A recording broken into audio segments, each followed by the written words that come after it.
Assalamualaikum warahmatullahi wabarakatuh. Innal hamdalillah nahmaduhu wa nasta'inuhu wa nastaghfiruh wa na'udzu billahi min syururi anfusina wa min sayyiati a'malina. May yahdihillahu fala mudhillalah wa may yudlil fala hadiyalah. Asyhadu an la ilaha illallah wahdahu la syarikalah wa asyhadu anna Muhammadan abduhu wa rasuluhu la nabiyya ba'dah. Yaqulullah tabaraka wa ta'ala ya ayyuhalladzina amanu taqullaha haqqa tuqatih wa la tamutunna illa wa antum muslimun. Wa qala sallallahu alaihi wasallam fa inna asdaqal hadis kitabullah wa khairal hadi hadi Muhammadin sallallahu alaihi wasallam. Wa syarrul umuri muhdatsatuha fa inna kulla muhdatsatin bid'ah wa kulla bid'atin dhalalah wa kulla dhalalatin finnar.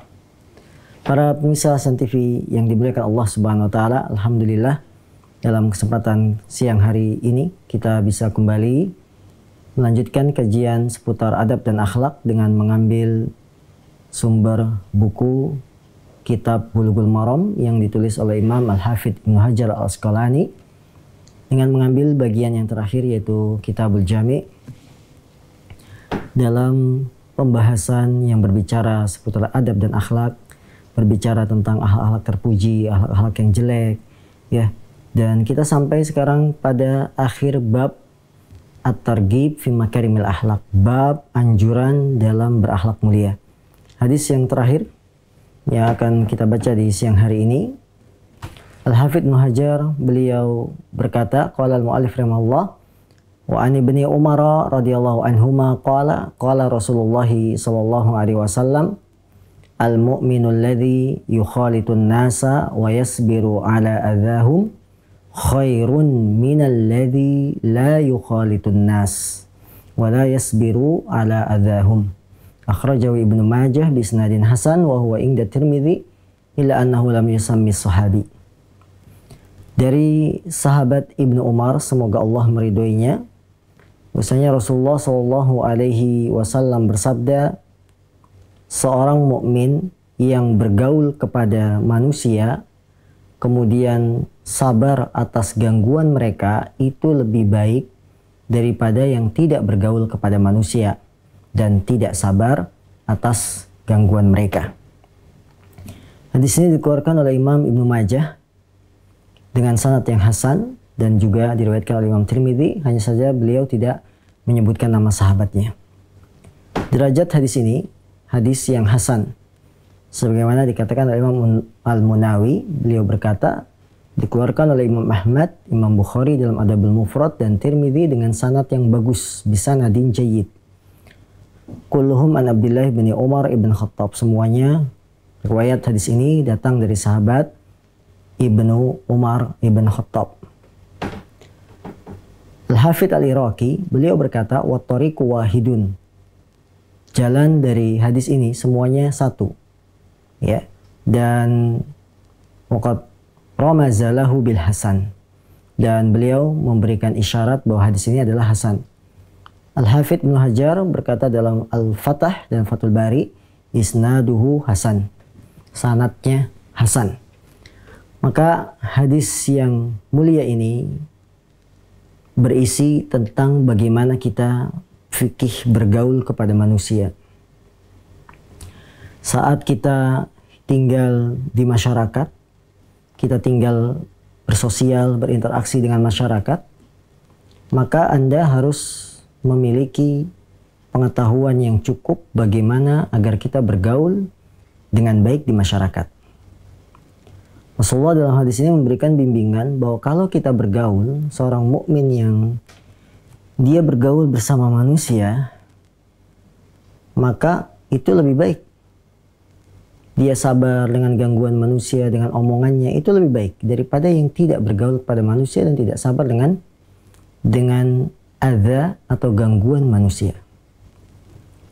Para ulama mereka memberikan beberapa patokan yang dimaksud bergaul dengan manusia, sabar dengan gangguan mereka itu apa? Maksudnya kok lebih baik?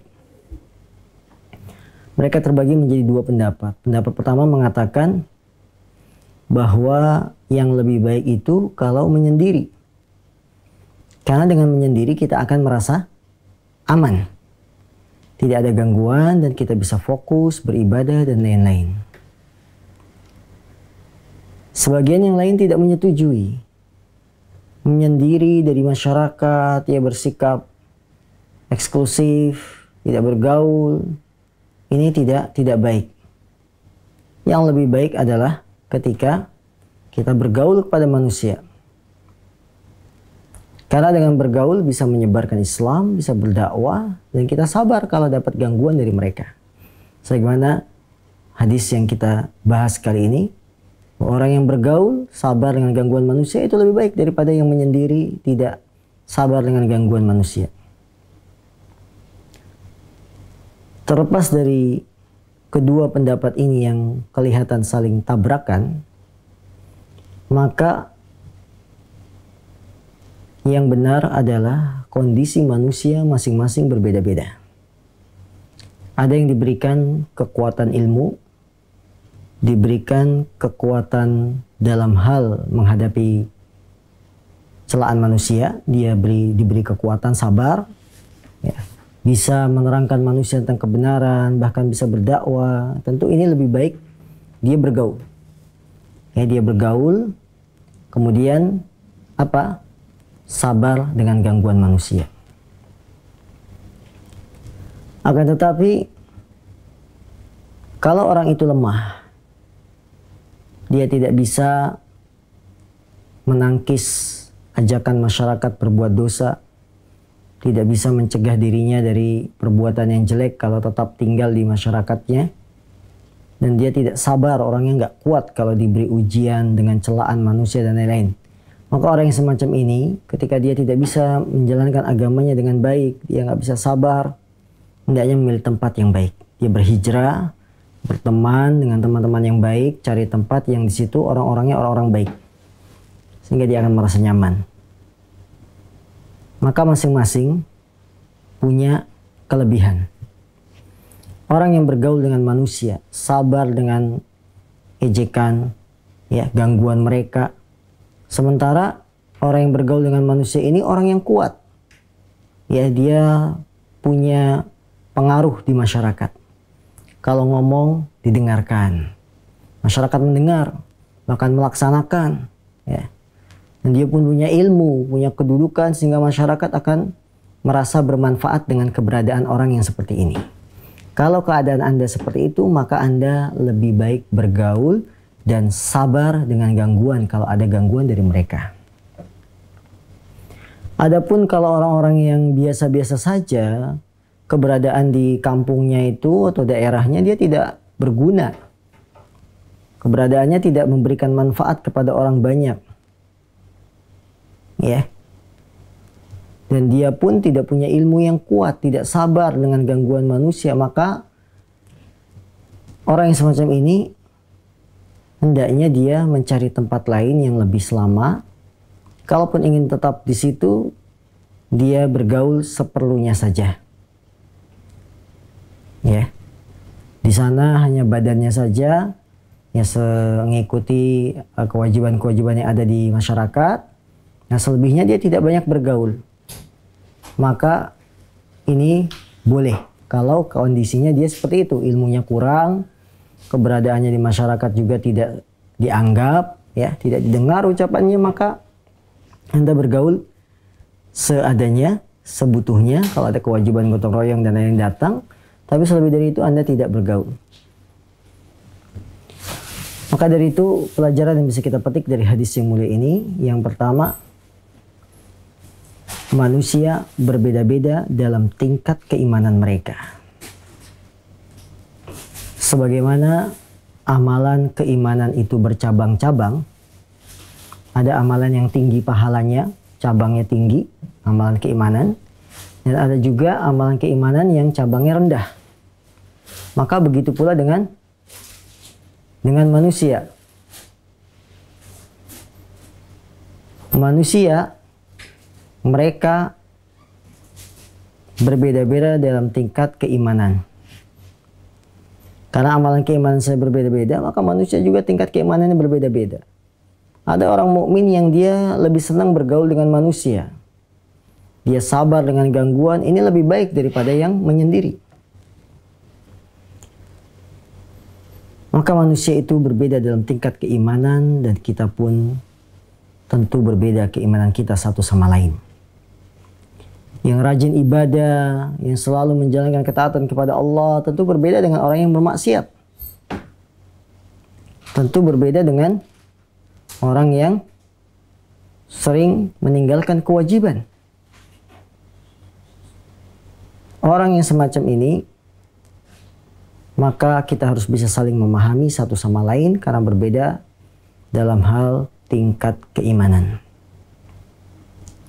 Yang kedua, pelajaran yang bisa kita ambil dari hadis yang mulia ini, amalan termasuk keimanan. Dari mana kita ambil? Rasulullah mengatakan seorang mukmin yang bergaul kepada manusia dan bersabar atas gangguan mereka itu lebih baik daripada orang mukmin yang tidak bergaul. Artinya, ketika seorang mukmin bergaul itu kan beramal, berinteraksi. Maka ini termasuk bagian keimanan. Karena disebut sebagai mukmin yang baik. Dan yang benar, inilah akidah Ahlussunnah wal Jamaah, bahwa iman itu taqrirun i'tiqadun bil janan wa taqrirun bil lisan wa amalun bil arkan. Keimanan itu adalah keyakinan dalam hati, kemudian terpatri, diakui, terucap dengan lisan, dan dibuktikan dengan amalan anggota badan.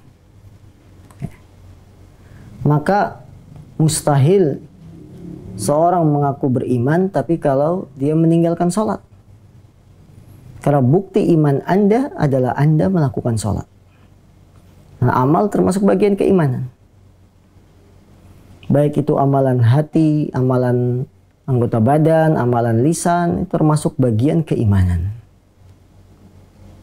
Kita meyakini kalimat la ilaha illallah itu amal.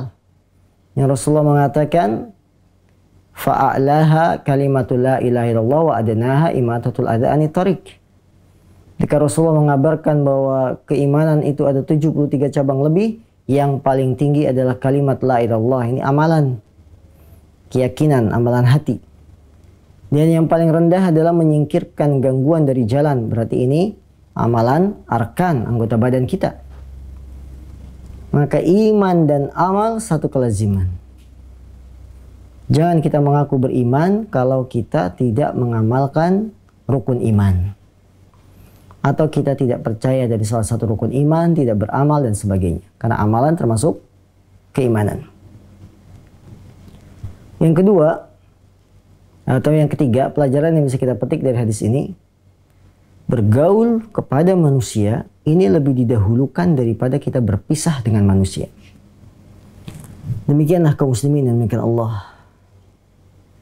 Jangan kita menutup diri dari pergaulan kepada manusia. Ahlus sunnah itu hidup bersama manusia, mereka bergaul.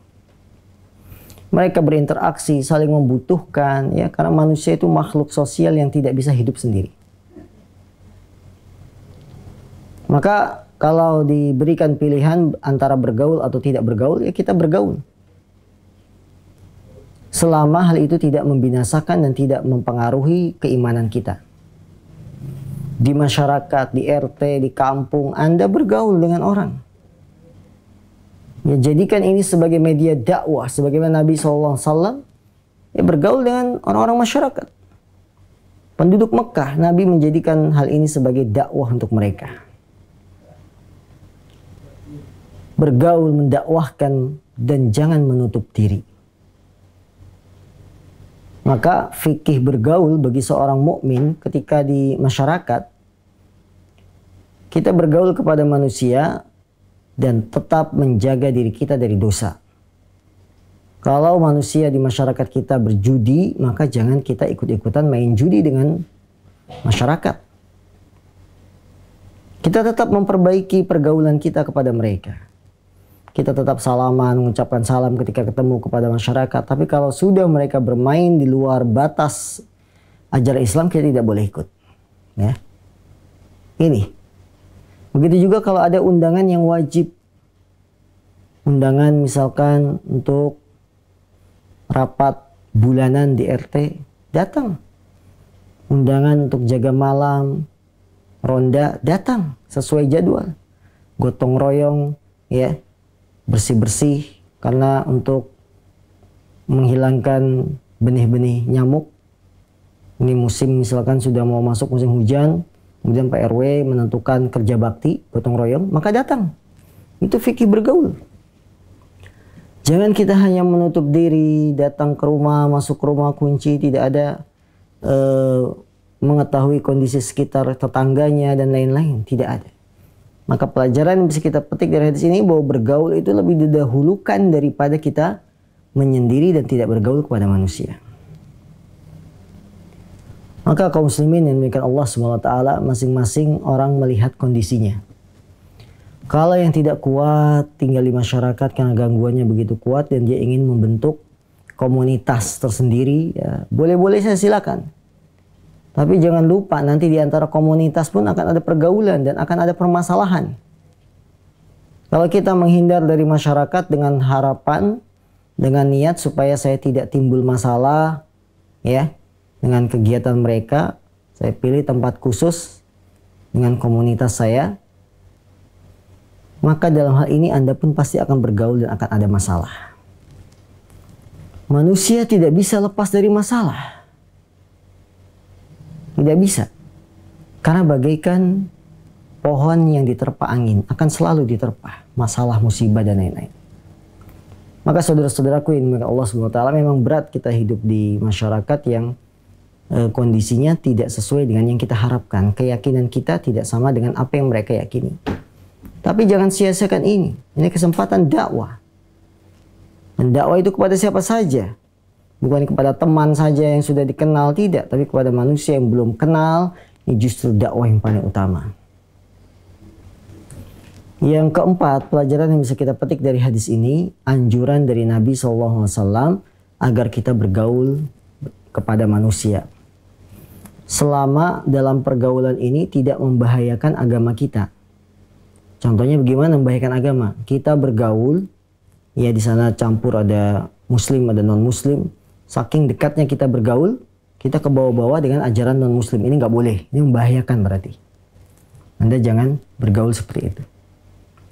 Atau ketika kita bergaul dengan orang-orang satu RT, ternyata mereka adalah pencuri semua, perampok semua, begal semua. Itu kerjaan mereka. Maka kaum muslimin yang dimuliakan Allah SWT, kalau seperti itu Anda harus menjauh agar tidak terkena kejelekannya. Maka dalam pergaulan butuh yang namanya fikih bergaul. Bagaimana tata cara kita bergaul. Tata cara kita bersama tetangga, ya, tangga dekat. Bagaimana caranya agar kita bisa menjadi manusia yang diterima di sisi Allah dan diterima di mata masyarakat. Tentunya dengan tidak menghalalkan apa yang Allah haramkan. Kalau sekedar mencari muka kepada masyarakat, ya, mencari simpati kepada masyarakat, ini akan hilang kalau tujuannya niatnya seperti itu. Tapi kita bergaul betul-betul ikhlas karena Allah, melaksanakan perintah Allah Subhanahu wa taala, sehingga nanti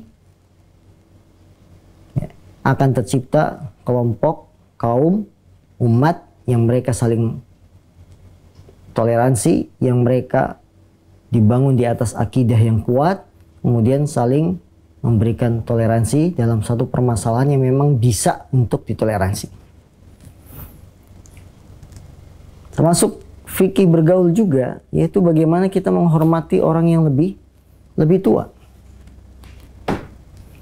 Rasulullah SAW bersabda, "Laisa minna man lam yujilla kabirana wa lam yarham sagirana." Bukan termasuk golongan kami orang yang tidak memuliakan orang yang tua dan tidak menyayangi anak kecil. Berarti dalam pergaulan kita pun harus mengenal tingkatan manusia. Dia ini siapa? Oh, ternyata sesepuh sini. Pergauli dengan baik. Dalam hadis yang lain Rasulullah mengatakan, wa khaliqin nasa bi khuluqin hasan. pergaulilah manusia dengan akhlak yang terpuji. Artinya kita dituntut oleh Rasul dimanapun kita berada berakhlak mulia. Dengan tetangga, dengan masyarakat, dengan RW dan lain-lain. Maka kaum muslimin yang dimuliakan Allah SWT, jangan kita mencela sebagian teman-teman yang dia lebih memilih di daerahnya dan bergaul dengan masyarakat. Ini harus kita hargai. Dan jangan pula kita mencela orang-orang yang tinggal, teman-teman yang tinggal di perumahan umum. Perumahan umum maksudnya yang ada muslim, ada non-muslim, ya, ada yang lainnya. Barangkali dia ingin menyampaikan dakwah di situ sehingga dia memilih tinggal di situ. Ini harus saling memberi uzur. Ya. Karena kalau kita tidak bisa memberi uzur, maka fikih pergaulan kita akan rusak dan mengandalkan satu sama lain akan rusak, batal. Karena kita tidak saling memahami. Baik, para pemirsa yang dimuliakan Allah SWT, kita lanjutkan bab yang baru. Babu adzikr. Bab yang berbicara tentang zikir, mengingat Allah Subhanahu wa taala. An Abi Hurairah radhiyallahu anhu qala Rasulullah sallallahu alaihi wasallam yaqulullahu ta'ala ana ma'abdi ma dzakarani wa taharrakat bi syafatah. Akhrajahu Ibnu Majah wa sahahahu Ibnu Hibban wa dzakara Al-Bukhari ta'liqa. Dari sahabat Abu Hurairah, semoga Allah meridainya, Rasulullah SAW bersabda, Allah berfirman, sungguhnya ana ma'abdi, sungguhnya aku akan mengikuti atau bersama para hambaku madzakaroni, selama dia mengingat aku. Wa taharwakat bi syafatah, yang dia bibirnya bergerak untukku. Artinya bibirnya bergerak itu selalu berzikir untukku.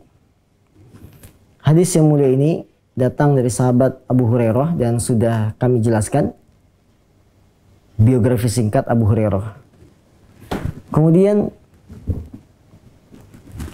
Rasulullah SAW bersabda, saya bersama hambaku. Bersama ini bukan berarti Allah itu menyatu atau masuk dalam tubuh kita yang dikenal dengan akidah, ya, wahdatul wujud. Seorang hamba akan bersama Allah Subhanahu wa taala. Perkataan Allah dalam hadis ini, ana ma'abdi, saya bersama hambaku, maksudnya adalah Allah bersama hambaku dengan ilmunya, dengan pengawasannya, madzakaroni, selama dia mengingatku. Ketika hamba itu lalai, maka Allah tidak akan bersamanya. Dan jika dia menggerakkan dua bibirnya, artinya dia berzikir. Kaum muslimin yang dimuliakan Allah Subhanahu wa taala, zikir secara bahasa artinya mengingat.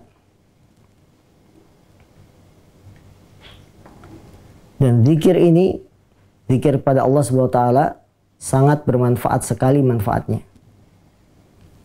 Dengan zikir kita melaksanakan perintah Allah yang mengatakan wadkurullaha katsira, dan berzikirlah kepada Allah dengan zikir yang banyak. Berarti kita melaksanakan perintah Allah kalau kita zikir kepada Allah. Yang kedua, zikir itu bisa memberikan ketentraman hati karena Allah berfirman ala bidzikrillahi tatmainnul qulub. Ketahuilah dengan zikir kepada Allah akan tenang hatinya. Manfaat yang ketiga, tadi zikir manfaat pertama apa? Laksanakan perintah Allah. Yang kedua, zikir membuat tenang. Yang ketiga, orang yang berzikir kepada Allah SWT, dia akan selalu bisa ingat kepada Allah dan meninggalkan dosanya. Kalau dia selalu zikir, kemudian ingat Allah dan meninggalkan maksiat, maka ini satu keberhasilan. Kemudian manfaat zikir yang kelima, dengan mengingat Allah, hatinya itu akan hidup. Tidak gersang, karena dia selalu apa? Ingat Allah, Allah yang memberi rizki, Allah yang mengatur semuanya sehingga hatinya itu tenang. Maka Syekhul Islam Ibnu Taimiyah mengucapkan satu kalimat yang indah bahwa seorang mukmin berzikir itu bagaikan ikan dengan air. Bagaimana keadaan ikan kalau dikeluarkan dari airnya?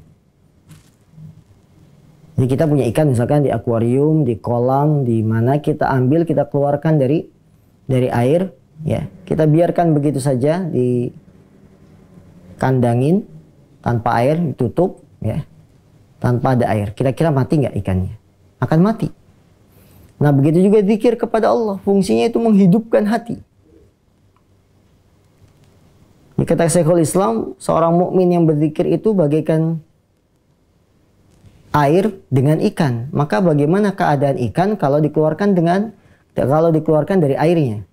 Nah, sekarang kita balik, bagaimana keadaan manusia kalau dia tidak ingat sama sekali kepada Allah? Ya, bagaimana keadaan manusia kalau dilepas dari zikir? Tentu akan mati sebagaimana nasib ikan. Ini manfaat zikir kaum muslimin yang dimuliakan Allah SWT. Bagaimana bahwa zikir itu memberikan manfaat-manfaat yang lain yang sangat banyak, yang ini sudah saya jelaskan dalam buku saya Sifat Zikir Nabi SAW. Maka hadis yang kedua ini pelajaran yang bisa kita petik dari hadis Ibnu Umar. Yang pertama, penetapan seorang hamba bersama Robnya. Bahwa seorang hamba mungkin akan bersama Allah SWT, tapi tidak bersama dalam arti fisik, ketemu fisik. Bersama di sini, kalau hamba bersama Allah berarti artinya apa?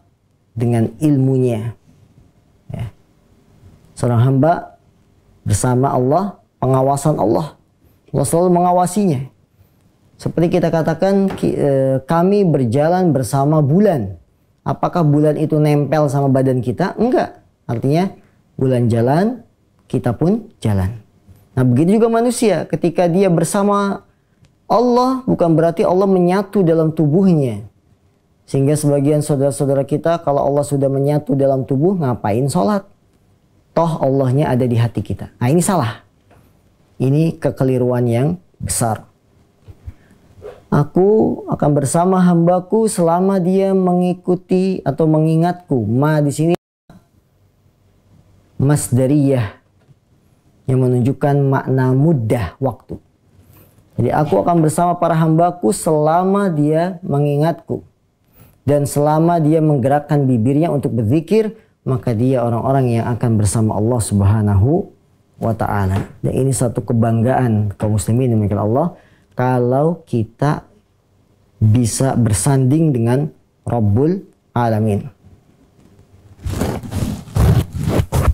Baik, pelajaran yang kedua yang bisa kita petik dari hadis ini, bahwa Nabi SAW menganjurkan umatnya agar selalu berzikir.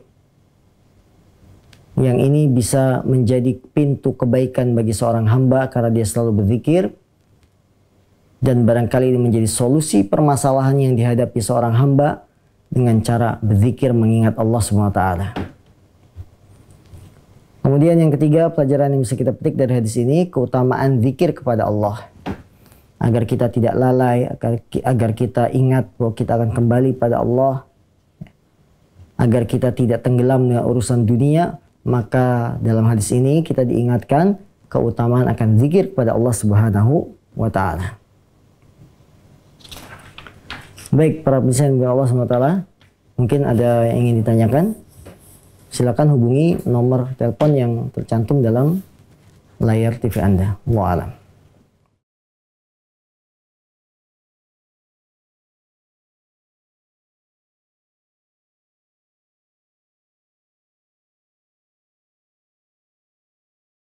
Pertanyaan dari pemirsa yang pertama dari hamba Allah di Purwakarta, Ustadz, bagaimana menyikapi tetangga yang punya usaha bengkel? Lalu dengan usahanya itu dia selalu membuat kebisingan berisik dengan suara motor dan sangat mengganggu tetangga yang sedang istirahat dan beribadah. Baik, ini termasuk permasalahan yang memang sering terjadi di perumahan, di komplek, di warga, dan lain-lain. Kalau ada yang usahanya bengkel, tentu yang namanya bengkel kan ngidupin mesin, ya apa gitu ya, buat apa, ngompa ban, buat ngebersihkan motor, menghidupkan mesin, dan ini berisik mengganggu tetangga. Bagaimana caranya? Anda koordinasi dengan kepala warga atau ketua RT setempat. Dibuat peraturan agar kehidupan warga itu nyaman. Di antara bentuk kenyamanan, satu, warga dilarang buka usaha di rumahnya. Baik usahanya bengkel yang bikin berisik atau usaha yang lain yang membuat limbah. Dilarang, misalkan di rumah dijadikan sebagai tempat produksi herbal yang limbahnya kemana-mana. Ini tentu mengganggu warga. Maka Anda koordinasi dengan ketua RT. PRT, bagaimana nih tetangga kita buka bengkel dan saya terus terganggu. Ya, ibadah juga terganggu. Ya, maka kepala RT yang bijak dia akan menentukan bahwa di dalam perumahan yang boleh usaha dibuka hanya jenis ini saja. Adapun jenisnya bengkel dan lain-lain yang berisik, maka usahanya tidak boleh di dalam komplek, artian di luar komplek. Seperti itu. Maka kepala warga atau RT, RW punya hak untuk menyetop seseorang tetangga yang usahanya bengkel dan bisa dipindah di tempat yang lain. Nah, dari hamba Allah di Kalimantan Selatan, Assalamualaikum warahmatullahi wabarakatuh. Waalaikumsalam warahmatullahi wabarakatuh. Maaf, luar tema. Bolehkah sebelum jima di mukadimahnya mencium maaf kemaluan pasangan? Boleh. Ini sudah kami jelaskan bahwa seorang suami atau seorang istri ketika akan melakukan hubungan suami istri, ada mukadimah dengan mencium kemaluan pasangannya. Ini dibolehkan karena berdasarkan keumuman firman Allah SWT, nisa'ukum harsul lakum fa'tu harsakum anna syi'tum. Istri-istri kalian adalah ladang bagi kalian, maka datangilah ladang kalian itu dari arah mana saja yang kalian kehendaki. Yang namanya ladang, ya kan? Tempat untuk mencangkul. Maka sebelum mencangkul, rumputnya dicabutin dulu, dibersihin, ya, atau keliling-keliling ladang dulu sebelum tujuan intinya. Nggak ada masalah dengan berbagai variasi, ya. Sebelum mendatangi ladang, kita keliling ladang, nggak ada masalah. Nah, dan tidak ada larangan khusus dalam masalah ini. Dan para ulama sudah berbicara, ya, kitab-kitab para ulama sudah jelas bahwa hal ini suatu yang dibolehkan. Dari saudara Denny di Sukabumi, Assalamualaikum, mohon penjelasan. Katanya kredit motor itu riba ya, dari mana ribanya? Saudara Denny, Anda kredit motor. Sekarang saya tanya, Anda kreditnya dengan siapa? Dengan leasing, ya kan? Leasing itu mau nggak kalau kredit dibayar tanpa ada bunga? Artinya Anda kredit misalkan 18 juta, dicicil 18 bulan, sebulan 1 juta tanpa ada bunga.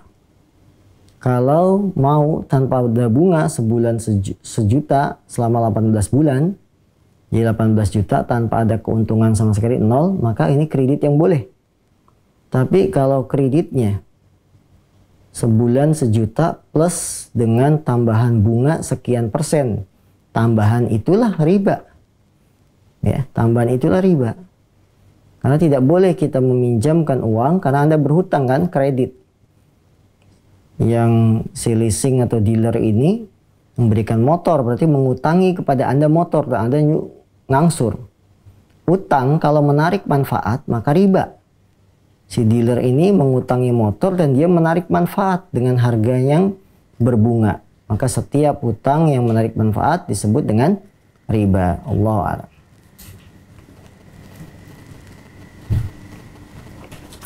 Pertanyaan berikutnya dari hamba Allah di Sajen Trucuk Klaten.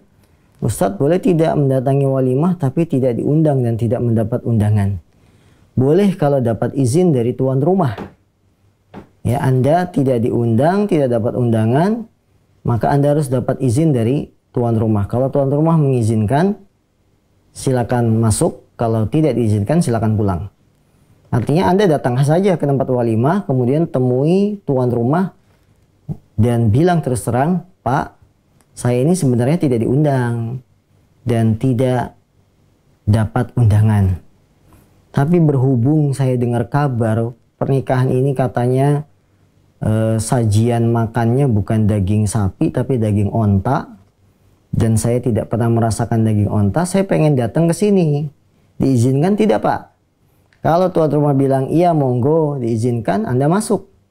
Kalau tuan rumah bilang mohon maaf ini undangan terbatas karena dagingnya daging onta, maka Anda tidak boleh masuk. Nah, kalau sudah dikatakan seperti itu, Anda harus pulang, tidak boleh maksa masuk. Nah, dia harus dapat izin dari tuan rumah. Baik, ada telepon yang masuk. Silakan. Tidak ada. Para pemirsa yang dimuliakan Allah Subhanahu wa taala, ini akhir dari perjumpaan kita di kesempatan kali ini, dan kita sekali lagi sudah masuk bab zikir, dan insya Allah akan kami ulang kembali bab ini, yaitu tentang keutamaan zikir, kemudian pengaruh zikir, kemudian beberapa kaidah yang penting yang perlu diketahui dalam masalah zikir. Akan kita ulang insya Allah pekan depan tentang bab zikir, karena ini bab baru, zikir dan doa. Apa bedanya zikir, apa bedanya doa? Terima kasih atas kebersamaan Anda di siang hari ini bersama kami di Hasan TV dalam kajian rutin adab dan akhlak di setiap hari Senin dan Selasa siang pukul 13, dan semoga apa yang kami sampaikan bermanfaat dan bisa menjadi pelajaran, karena seorang muslim itu yang paling baik adalah ketika dia berilmu, dia mengamalkannya. Sebaik-baik seorang muslim ketika dia tahu pengetahuan tentang satu perkara, maka dia amalkan dan dia dakwahkan. Maka dari itu kita sibukkan diri kita dengan ilmu, sibukkan diri kita dengan amal, dengan dakwah.